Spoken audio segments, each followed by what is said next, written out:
আসসালামু আলাইকুম রহমতুল্লাহ।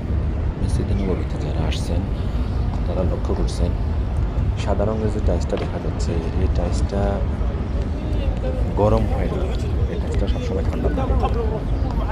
মসজিদে নববীর চারোপাশে ঘেরা এই সাদা রঙের টাইলসটা, সুবহানাল্লাহ, এটা সবসময় ঠান্ডা থাকে, শীতল থাকে একবারে। মসজিদে নববীর চারোপাশে এই টাইলসটা ঘেরা। কালো কালারটা একটু রোদ পড়লেই এটা গরম হয়ে যায়, উত্তপ্ত। কিন্তু সাদা কালারের টাইলসটা ঠান্ডা